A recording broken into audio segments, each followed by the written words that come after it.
Virtual mode माध्यम अंतर्दय गृह योजना शुभारंभ।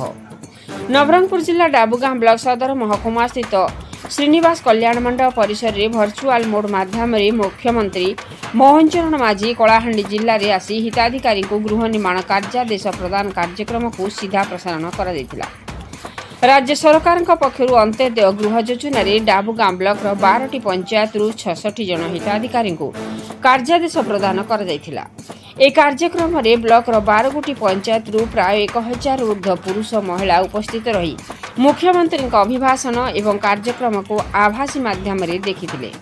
ओडिशा सरकार पक्षर 3 वर्ष में 7550 कोटी यह अंत्योदय गृह निर्माण कार्य विनियोग हेबाकु थिबा बेले गरीब हिताधिकारी यह योजन सामिल हेबाकु सरकार घोषणा करिसेंति। कार्यक्रम में डाबुगां लोकप्रिय विधायक मनोहर रंधारी, ब्लॉक अध्यक्ष बीना माझी, उपाध्यक्ष सदानंद नायक, जिला परिषद सभ्य धन सिंह भत्रा, उक्त विषय विधायक प्रतिनिधि एम बुलू राव, बीडीओ शरत माझी, एबीडीओ पद्मनाभ त्रिपाठी, ग्राम पंचायत उन्नयन अधिकारी पद्मनाभ भाला, पंचायत निर्वाह अधिकारी एडी प्रसाद, समस्त सरपंच समिति सभ्य सभ्या, समस्त कनिष्ठ जंत्री और पंचायत निर्वाह अधिकारी SDO GRS CR MBK anganwadi कर्मी और जनसाधारण उपस्थित थिले।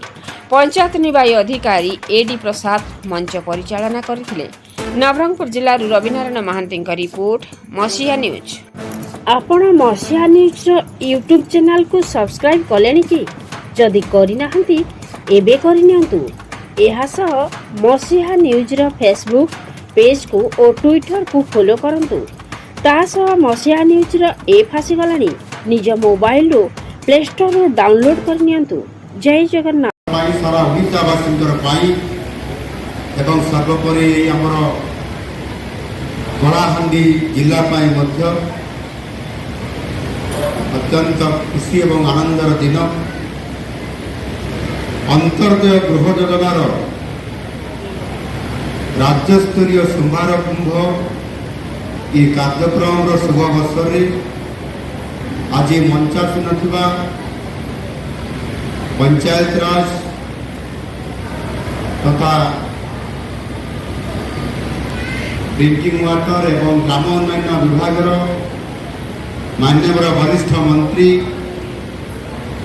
श्री रविनारायण नायक महोदय, माननीय सांसद कलाहांडी श्रीमती मालविका देवी महोदया, माननीय विधायक धर्मगढ़ सुधीर रंजन पाटजोशी महोदय, कलाहांडी जिला परिषद सभापति श्री पुष्पेंदु सिंह महोदय,